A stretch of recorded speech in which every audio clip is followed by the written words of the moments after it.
This morning, we are talking a bit about environmental ethics. And so I'll do a preface here, and we have Heather Hansler, who came to our workshop on Wednesday night, and she was most helpful in pointing out some of our direction that we wanted to go for the service today. And so as we complete our Ethical Dilemmas series, we have examined issues ranging from assisted dying to sexual ethics, from artificial intelligence to social media. As we examine where we are as a faith community, in light of the intersection of these challenges and in light of our values, brings us to the question of what we believe and what those values entail. Whether or how we can be a community-oriented and nurturing, whether or how we can be community-oriented and nurturing while practicing our beliefs in a way that is true to the example of Jesus. It is especially important at this time when Jesus rode into Jerusalem to take up challenges before him, to live out his destiny, that we remember our purpose. I was fortunate enough to watch the March for Our Lives in the United States, where the children, youths took to the streets in vast numbers, and it occurred in 800 different cities throughout the world. We even had a march here in Calgary, bringing together about 200 people. But that march held about 800,000 to 1 million is kind of what they were estimating. So the importance of this notion of apostleship and the notion of our involvement is called to us within the church. For me, this resonates as an Indigenous man from my tribe, from the Morley Reserve, the Stoney Nakoda people. And as Cecil Corbett remarked, there is a connection between Jesus' journey at this time, the 40 days into the desert, and our Indigenous vision quests. Our elders tell us that the purpose of the vision quest is to meditate and to find our life's work. For me, this has led to a life of service, though I had not always seen it as such. Even in my work with the elders in my community, elders of other communities, I didn't necessarily couch it as a life of service. In the end, what I was doing was to help to facilitate some of those understandings between cultures. And so, even as my work touched on our topic today, I see the remnants of my elders' teachings in the views I hold on environmental ethics. We are taught not to waste. We are taught to respect. We are taught the sacredness of all things. I believe these points speak to our ethical dilemmas at our time of Lent.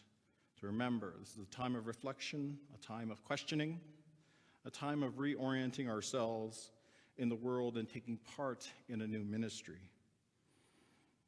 Our scripture looks to the lessons of apostleship, faithfulness, entered into our morals in accordance with the teachings of Christ, entrusted with mysteries, given a trust that we must prove faithful to. Us, the imperfect, the ones who are here to listen.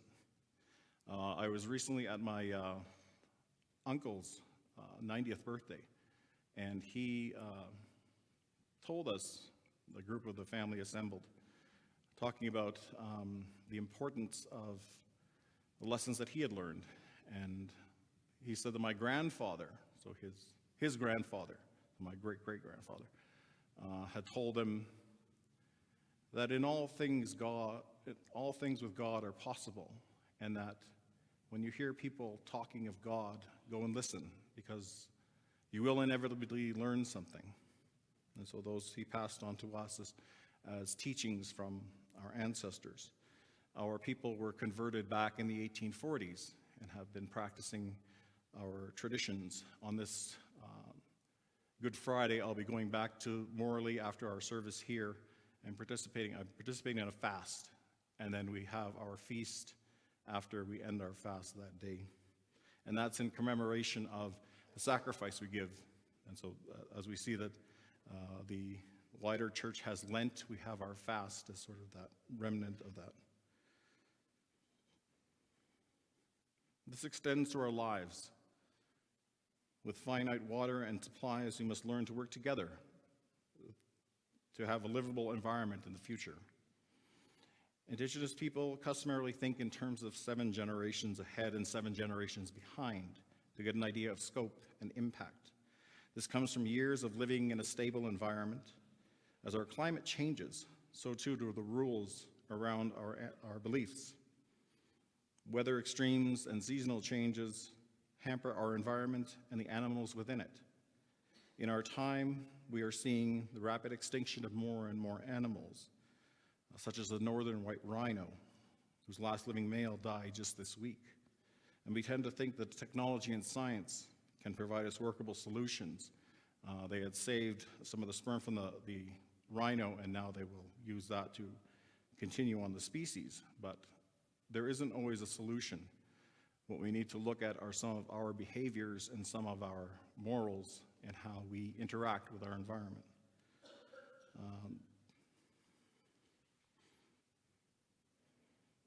Okay, and so the next portion here, I've invited Heather to come up and to join us with a couple of questions that we'll pose and have a question and answer session like we did last week with Jill. And first of all, Heather, welcome. And maybe tell the crowd a little bit about your background, yourself, and your passion for the environment. Good morning. I think we could switch to the next slide. In there. So I grew up in a small village in Ontario. At this time, now it's part of the Greater Toronto Area and is filled with rows upon rows of townhouses. But when I grew up there were sheep at the end of the street. I lived on a half-acre property, and I remember in my youth spending ages outside in the backyard or playing with my brother in the ravine at the end of the street. And something that was really shaped me growing up was being in Girl Guides. I think it had a big part to play in shaping my values around the environment. So this is me with my childhood best friend in Girl Guides. Definitely we did a lot of camping, which I still do today, and we organized things like roadside cleanups, etc. I think that's where I got my start. From there, growing up, I graduated from high school and went to university in Waterloo, where I graduated with my Bachelor of Science in Biology, and I studied environmental and ecology. I moved to Nova Scotia, to a little town of 1,600 people where I worked for a nonprofit. And I did a bunch of work there, but some of it was with the American eel, which is an endangered species here in Canada. This is the smallest form of the American eel, called silver eels. So they migrate between the sea and our freshwater lakes. They were once the most prolific freshwater fish in all of North America, and now they're endangered. They just live in small pockets on the eastern coast. So I did biological monitoring with them, and I also did habitat restoration. I, worked with schools and landowners, and I eventually moved into environmental education, which I still do here in Calgary. I work with elementary schools, putting on workshops both within the Catholic School Board and the Public School Board. So that's a little bit about me. So what do you think are some of the most pressing issues, really? Because a lot of, we've seen in the news, greater and greater storms. We have water depletion going in areas that, like Cape Town, that are running out of water, and other areas where sea water levels are rising and are predicted to rise at an ever-increasing scale. So I think it's challenging to be aware and be present and pay attention to all of the things going wrong with the earth today. We cover a number of topics that I run with the children in our workshops, which include how to use resources more sustainably when it comes to food, water, air, transportation, just our energy in our daily lives. But I'm far more concerned with teaching environmental values. I think that rules are something that you can only apply to one specific situation. But if you instill a set of values that people can draw on, look back to, and rely on, then you can tackle new challenges, such as the challenges you were talking about, with creativity and confidence in your daily life. When you don't have a set of rules that applies to a problem, you can turn back to your values, think what constitutes harm, how am I participating, and what can I do that's better, and apply it to that. If we're talking about one specific problem, although there's many, I think that single-use plastics are probably one of the biggest problems facing us today. Absolutely. And maybe you could explain a bit of the scope of that. I know you're explaining a lot on the amount of plastics in our oceans and in our environment and how those impact people. To date, since the 1950s, 8.3 billion pounds of plastic have been produced. Only 9% of these have ever been recycled, and only 1% of them that have been recycled twice. So plastics are wonderful because they don't degrade, and they're horrible because they don't degrade. So they stick around in our ecosystem forever, or as far as we know, maybe thousands of years. We're producing too many. So these are things like pop bottles and Yeah. So think of things like pop Plastic bottles, styrofoam cups, plastic bags. plastic bags, fishing line, you name it. Plastic forks, the wrappers that we put around forks, all the packaging that we get, everything's wrapped up in plastic these days. And it doesn't degrade, for example, and most of it ends up in our waterways. I mean, how many of us have seen a paper cup on the side, or, a plastic cup on the side of the road? Those things eventually make their way into the ocean, and right now there's 5 huge garbage heaps in the ocean, but the biggest one is in the Pacific, and it's 2 times the size of Texas, just floating out there, right? Soon there'll be more plastic in the ocean than there are life forms. And so we see that even here with when we clean up the bow, when we clean up the elbow rivers, see the amount of trash and garbage that are thrown into the waterways. Those affect people that are downstream, but also the animals or the fish and different wildlife that live and take food from that stream. Yep, absolutely. It definitely ends up in the stomachs of the fish and wildlife, but as we're on top of the food chain, it also ends up in us. So for example, I think it's 93% of North Americans over the age of 6 have tested positive for BPA, which is found in plastic. It mimics estrogen and can cause infertility. So we are affected. It's not just animals and life forms, it's definitely us too. And so after all the doom and gloom, what are some of the solutions that you give to the kids, and what are some of the solutions that you offer to people in your workshops?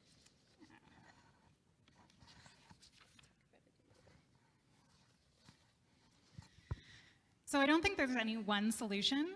I think it's really more about how we can live better in our daily lives and make choices that are more intentional and are in harmony with our values. So there's no one right way to live. There's only acting with intention and honoring the environment. So I think what you need to do is really think critically about how you're participating in your own life. And I don't mean with judgment, because no one's perfect. I'm certainly not. I definitely still buy products that I know, are harmful to the environment sometimes, but I definitely try and limit that too. I think the most important thing is that when we're doing these things, we're intentional about it. We don't ignore the damage that they cause. We recognize it and we participate with awareness, and we try and make better decisions in our daily lives. So whether this means buying Q-tips with plastic, or not buying Q-tips with plastic connectors, but instead buying Q-tips with cardboard connectors, and then maybe even composting them, or composting the tissue that you use in your washroom, that you blow your nose on and then throw out, or using cloth bags instead of plastic bags. Or if you do buy plastic bags, be kind to yourself, and then just take them back to the store and recycle them at the end of the day, right? There's hundreds of ways we can participate, and really everything is just a mouse click away. There's a million ideas out there, it's a mouse click away, so really you just need to challenge yourself to grow, to be present, to be aware, to keep learning, to do better. I think one of the things that I found interesting from the March for Our Lives yesterday that was on was a call to action, but also a call to people to get more involved and to advocate and to write to their elected representatives to make sure that they're making their voices heard, in not just in their actions, but also in to the power systems that be, to kind of hopefully take on that role of apostleship, take on that role of responsibility to look out for others and to ensure that we are working in a way that is inclusive and is responsible for one another and for our environment. Yes, absolutely. After doing a lot of the hands-on work in Nova Scotia, I realized that being political is probably the biggest thing you can do if you want to have a voice in this. Our ethics should shape our social policy. We work on that all the time with other issues. But absolutely, if you want things to change, you have to let people know you have a voice. It's always been that way. And so we thank you for coming in and for helping us with the workshop. And if you have any other questions or you have any other ideas, I think that we'd like to hear them, and we'll always be open during our times here at the church to be able to take on new ideas and new suggestions for environmental awareness and for environmental stewardship here within the church, to make sure that we are operating in a way that is a good reflection of the values of the church, but also a good representation to our children. So Heather has a poem that she'd like to read that reflects on the work that we did. So I spend a lot of my time in nature and solitude. It's the places I feel closest to creation. So this is a picture of me from a 40-kilometer, 3-day hike that I did in BC. There is nothing like being 30 kilometers away from the next living soul, human soul on this planet. At the same time that it's humbling, it's incredibly expansive, and it's probably the closest thing I've ever felt to communion. William Wordsworth wrote this poem as he reflected on nature, and I would just like to share it with you today. For I have learned to look on nature, not as in the hour of thoughtless youth, but hearing oftentimes the still, sad music of humanity, nor harsh nor grating, though of ample power to chasten and subdue. And I have felt a presence that disturbs me with the joy of elevated thoughts, a sense sublime of something far more deeply interfused, whose dwelling is the light of setting suns, and the round ocean, and the living air, and the blue sky, and in the mind of man, a motion and a spirit that impels all thinking things, all objects of thought, and rolls through all things. Therefore, I am still a lover of the meadows and the woods and mountains, and of all that we behold from this green earth, of all the mighty world of eye and ear, both what they half create and what perceive, well pleased to recognize in nature and the language of the sense, that anchor my purest thoughts, the nurse, the guide, the guardian of my heart and soul, of all my moral being. And so we'd like to close off with a video.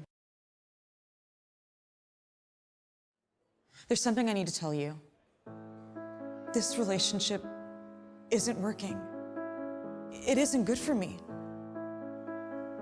I'm breaking up with you. It's not me, it's you. I became dependent on you. And you were always there for me, even when I was at my worst. But I didn't realize the damage you were doing. You created a toxic environment. Not just for me, but others too.